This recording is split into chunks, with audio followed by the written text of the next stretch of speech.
When the flashing red and blue lights reflected off the blanket of snow outside my cabin, I thought it was some kind of mistake. After all, I hadn't broken any laws. I was just enjoying a quiet winter weekend in the mountains. But then, the HOA president, bundled up like she owned the entire forest, stormed up my driveway yelling that I was illegally occupying private property.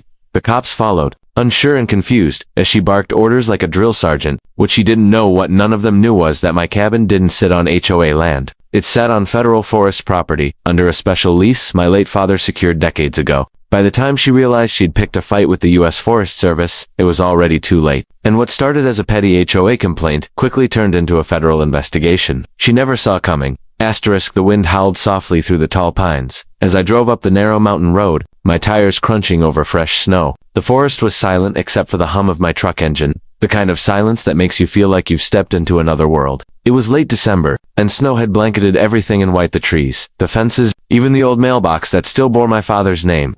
Harlan.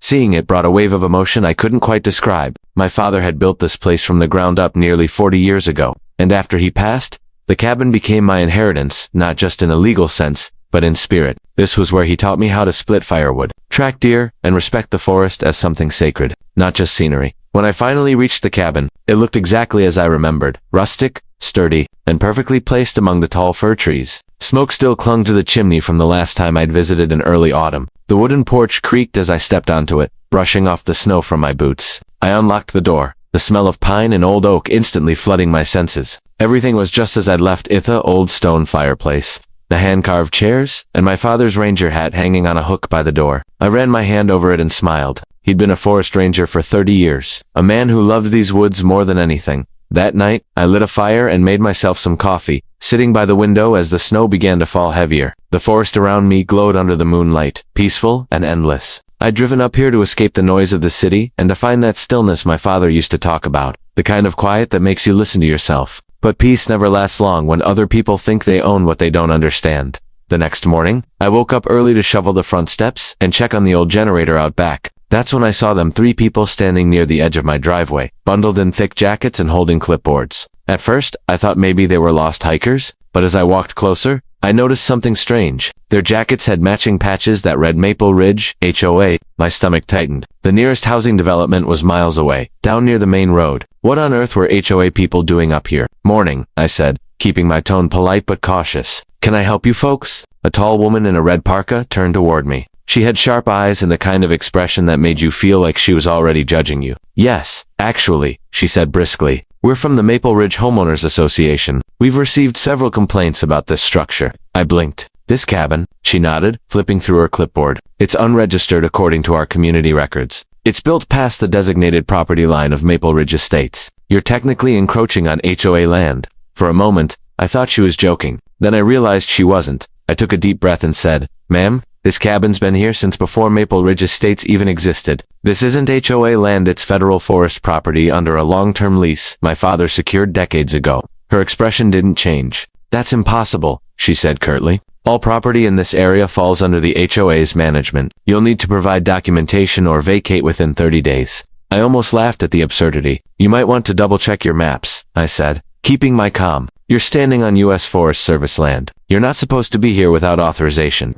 The 2 men with her exchanged uneasy glances, but the woman whose name I later learned was Karen just smirked. "Sir, this will go a lot smoother if you cooperate. I'm just trying to help you avoid legal trouble." "Legal trouble," I echoed, "for living in my own cabin." She scribbled something on her clipboard. "You'll hear from us soon," she said, turning to leave. "We'll be filing a formal complaint." I stood there watching as they walked down the snow-covered trail, back toward their SUVs parked near the road. My jaw tightened. I'd dealt with plenty of stubborn bureaucrats before, but this was different. This woman wasn't just misinformed, she was power-drunk. She really believed her suburban HOA authority extended into a federal forest.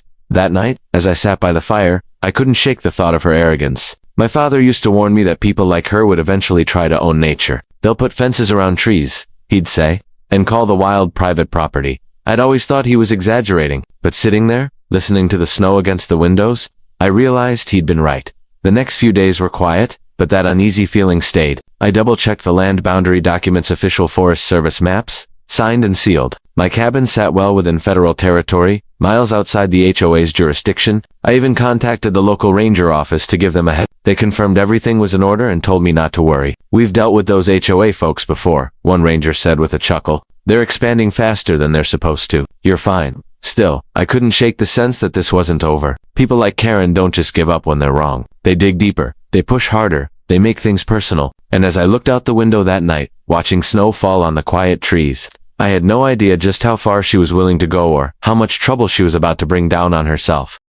2 mornings after the strange visit, I woke to the sound of tires crunching over the snow-packed road. When I peered through the frosted window, I saw that same red parka, again bright as a flare against the white landscape. Karen had returned, and this time she wasn't alone. A man in a heavy brown coat followed her, lugging what looked like a measuring wheel, and another woman carried a clipboard stacked with documents. I sighed. I had hoped that her first encounter with reality would have scared her off, but clearly she'd doubled down. By the time I opened the door, they were already halfway up my driveway. "Good morning," I called, forcing a polite tone. "Something I can help you with?" Karen's lips pressed into a thin line. "We're back to conduct an official property assessment," she said. "You were informed of this via written notice." "I never received any notice," I replied. "And even if I did, you have no legal right to assess federal land. You're trespassing."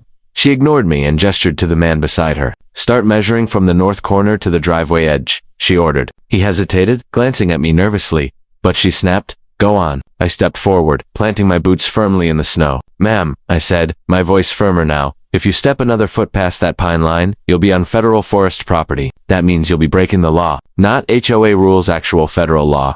She raised an eyebrow, unamused. "Sir, Maple Ridge, HOA, owns and maintains all land up to the creek bed. That includes this area." "That's incorrect," I said. "You might own the subdivision a few miles down the road, but this land belongs to the U.S. Forest Service. My cabin's been legally registered here for decades." Karen huffed, pulling a folded map from her clipboard. "Our records show otherwise. According to the updated boundary map, your structure falls within community-managed land. You'll need to comply with HOA bylaws or remove the structure within 30 days. I couldn't help but laugh this time. "You people just redrew your own map, didn't you?" Her assistant looked up, visibly uncomfortable. "Ah, Karen, the ridgeline doesn't match the survey." Karen cut her off sharply. "Stay focused, Lisa. The board approved this map last month." I took a step closer. "Your board-approved map doesn't change legal boundaries. You're not above the Forest Service. Lady, I suggest you pack up your wheel and leave before I call them myself." She gave me a cold smile. "Go ahead. The sheriff will be hearing from us too. You can't just squat on community land and expect no consequences." And with that, she turned and trudged back toward her SUV, snow crunching under her boots. The others followed in silence, looking embarrassed to be there. I stood on the porch until they disappeared down the road, my breath steaming in the cold air. I had seen power-hungry people before, but there was something special about this woman's arrogance. It wasn't just about property, it was about control. She couldn't stand the idea that something, anything, was beyond her reach. That afternoon, I drove down to the ranger station, just to be safe. The ranger on duty was an old friend of my father's, a grizzled man named Hank. He looked up from his paperwork when I walked in. "Well, I'll be," he said. "Didn't expect to see you till spring." I told him everything about Karen, the HOA, the bogus assessment, and her threats. Hank listened quietly, nodding now and then, his weathered face calm but alert. When I finished, he leaned back in his chair and chuckled softly. "That HOA again," he said. "You're not the first person they've tried to boss around. They've been pushing boundaries literally for years. They built part of a hiking trail over restricted land last summer. We find them, but they don't seem to learn." "So what should I do?" I asked. "Don't engage," he said simply. "You've got all the paperwork. You're covered. If she calls the sheriff or county, it'll bounce right back to us. But if she steps foot past that ridge again, call me directly. I'll handle it." I thanked him and drove back through the falling snow, feeling reassured but uneasy. People like Karen don't back down, they escalate. I'd seen it before in the city when I worked construction management.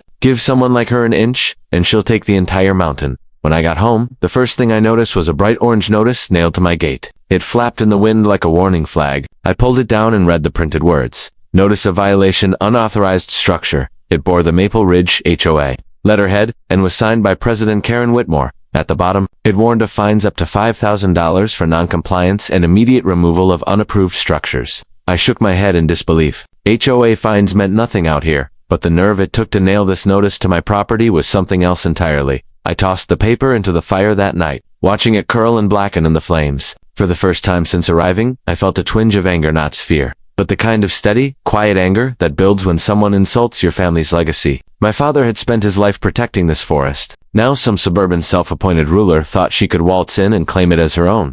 Outside, the snow fell heavier, muffling the world in white. I stood at the window, staring into the darkness between the trees. Somewhere down the road, I knew Karen was plotting her next move, probably filing complaints and printing more of her so-called official notices. But she had no idea what kind of fire she was playing with, because this wasn't just some private property dispute. This was federal land. And when she tried to drag the law into it, she was about to learn just how far out of her depth she really was.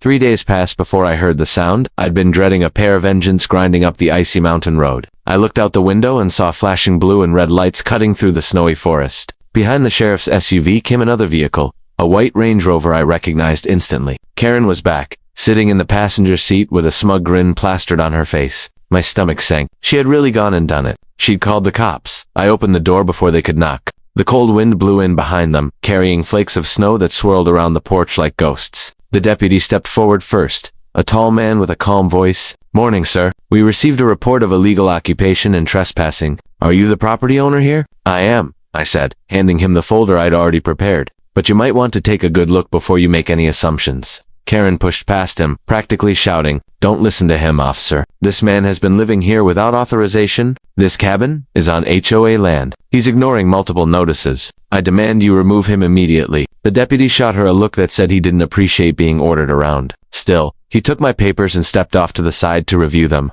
I stayed quiet, watching his expression as he flipped through the documents. I'd brought everything: my father's original U.S. Forest Service lease from 1983, the renewal papers, the property map, even the tax records that proved my right to occupy this land.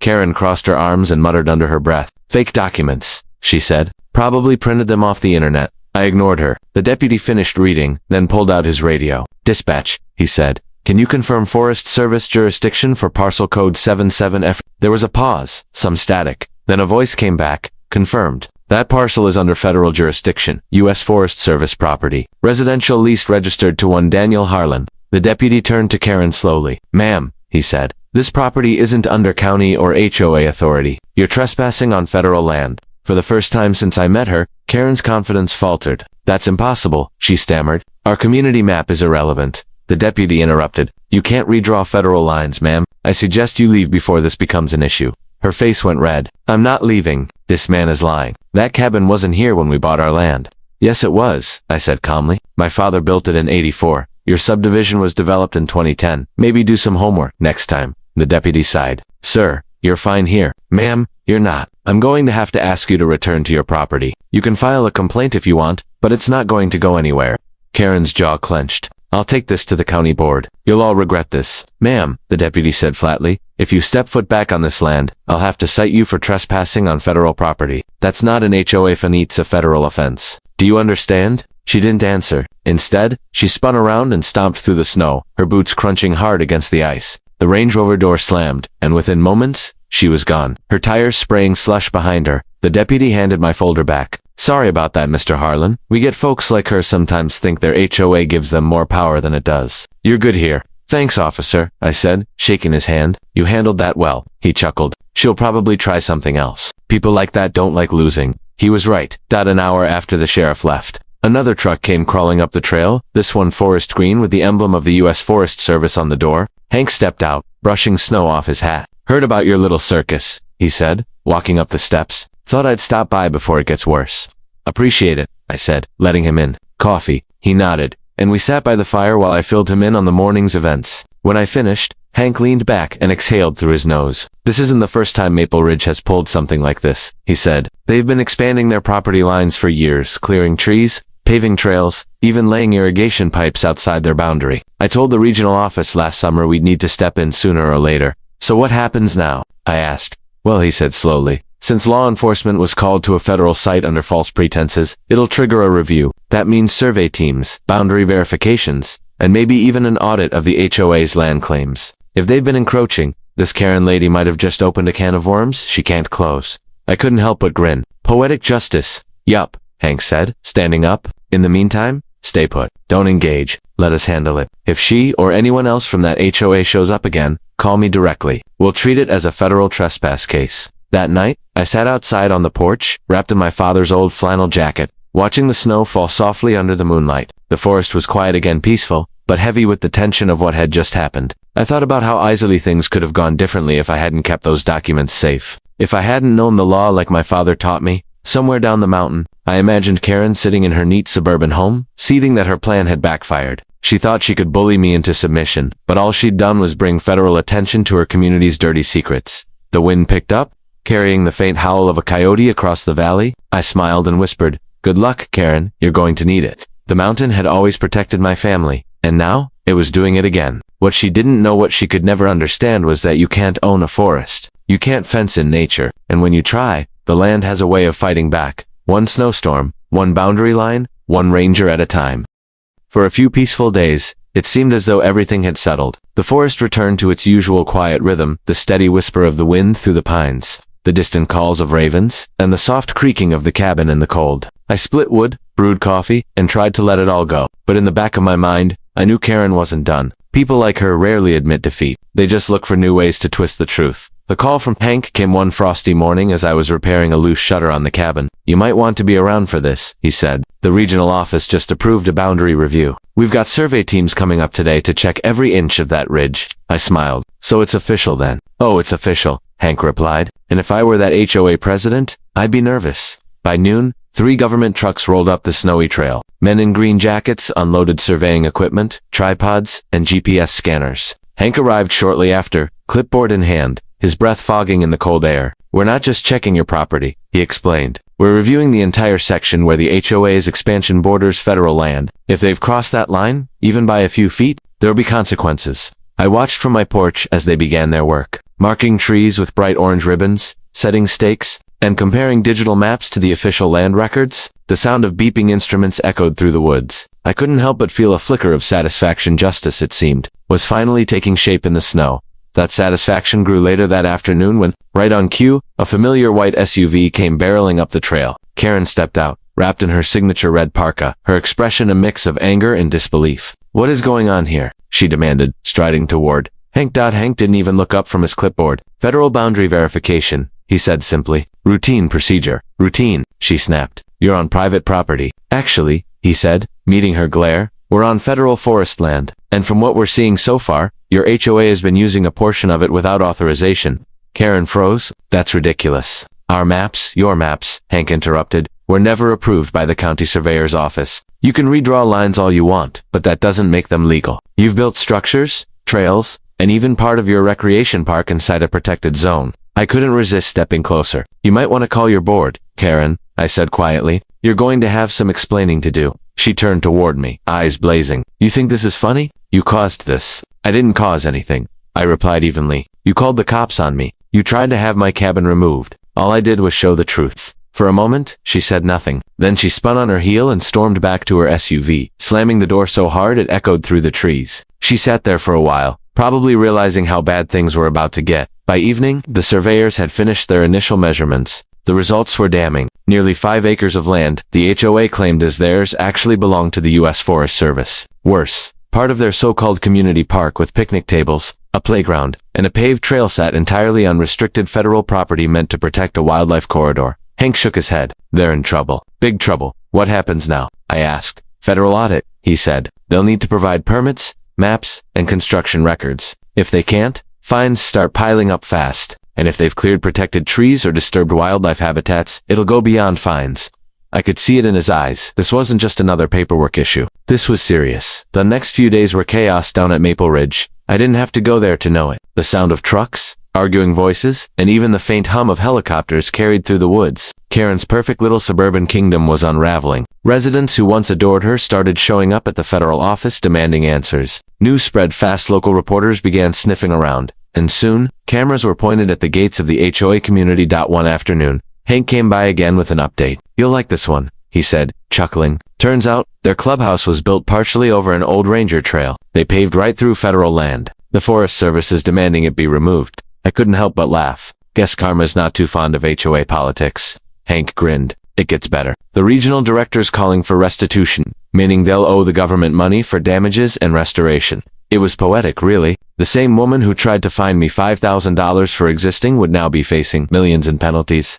Later that night, as snowflakes drifted softly past my window, I sat by the fire and thought about how quickly arrogance turns to ruin. Karen had built her authority on paper rules and neighborhood gossip, thinking she could extend her control into the wild. But the forest isn't a place you own, it's a place you're allowed to borrow for a while. And the land remembers who treats it with respect. A week later, I received an official letter from the Forest Service confirming what Hank had already told me. My lease and boundaries were fully verified and protected under federal law. Attached was a note from Hank himself that made me smile. It said simply, "You were right to stand your ground. Your dad would have been proud." I folded the letter and placed it next to my father's ranger hat on the wall. Outside, the night was still and clear. The stars glowed above the snow-covered trees. And for the first time in weeks, I felt completely at peace. Down the mountain, the HOA was burning through lawyers and excuses. But up here, everything was quiet the way it was meant to be. The forest had spoken, and for once, the law had listened.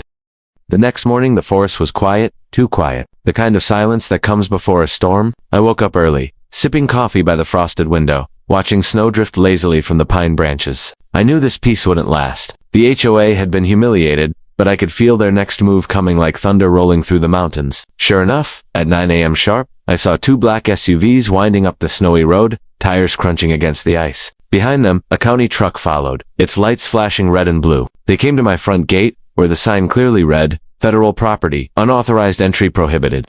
Karen stepped out first, wearing her usual oversized coat and smug grin. "Morning, Mr. Lawman," she said, crossing her arms. "We're here to finish what we started. You're officially in violation of County Ordinance 314, illegal occupation of protected land." I smiled calmly and opened the cabin door wide. "You're right," I said. "This is protected land, but not by your county. It's under federal jurisdiction, and I'd be very careful where you're standing. That line right there marks the boundary."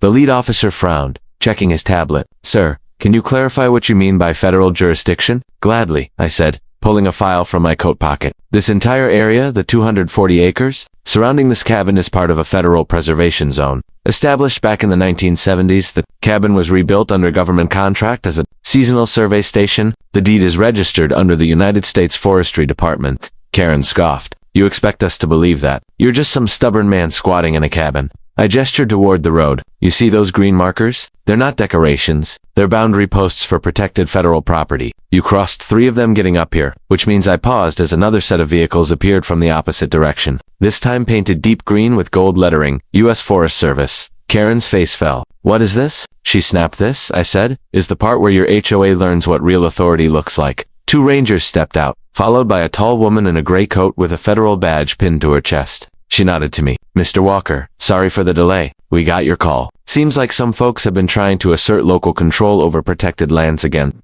Karen tried to interject. "We were just enforcing community laws." The woman cut her off. "You entered restricted land without authorization, attempted to file a false report, and harassed a federal associate. That's not community law. That's a federal offense." The look on Karen's face was priceless, a mix of confusion, rage, and disbelief. She turned to the local officers for backup, but they stepped away immediately, hands raised. "Ma'am, this is out of our hands now," Juan muttered. The ranger approached her. "You and your associates are being detained for trespassing on federal property. You'll be escorted off this land immediately. Any further interference will result in criminal charges." As they led Karen and the HOA members down the snow-covered path, I could hear her shouting, "You can't do this. We're the We have authority." The federal officer looked back at her and said flatly, "Not here you don't." When the last vehicle disappeared down the hill, I stood in the quiet again. The forest, once full of tension, seemed to exhale. The wind whistled softly through the trees, brushing past my cabin like a thank-you. Later that evening, the ranger returned with the woman from the Department of Forestry. "You handled that well," she said. "We've had issues with local HOS overstepping their bounds before, but this was something else." I nodded. They thought this was just another neighborhood with rules they could bend. They didn't know this place belongs to something bigger than any HOA, the people of this country. She smiled. "We'll be marking the land again and putting up reinforced signs. The HOA won't be coming back anytime soon." That night, I lit a fire in the stone hearth, letting the flames dance across the walls of the cabin. The storm outside had passed, both the one made of snow and the one made of arrogance. I leaned back in my chair, watching the embers fade into a warm glow. The forest around me was alive again, safe, untouchable, and free. As I closed my eyes, I thought about what Karen had said, about power, about control. The HOA had power on paper, but they never understood what real authority means. It's not about rules or fines or control. It's about respect, for land, for people, for truth. And out here, in the heart of the mountains, respect was the only law that mattered. By the next morning, the snow had stopped completely. The forest was blanketed in white, untouched and peaceful. I stepped outside with my coffee, breathing in the crisp air, knowing that this time no one would ever dare knock on my cabin door again. The HOA had tried to claim what was never theirs. They'd called the cops, filed reports, and spread rumors. But in the end, the law they thought they knew turned out to be my greatest ally. My snow cabin didn't just sit on any land, it stood on history, on federal soil, and on the truth. And that truth had finally won. For more powerful HOA stories and real-life drama, make sure to like, share, comment, and subscribe to HOA Bright Reality, where every story reveals what happens when arrogance meets justice.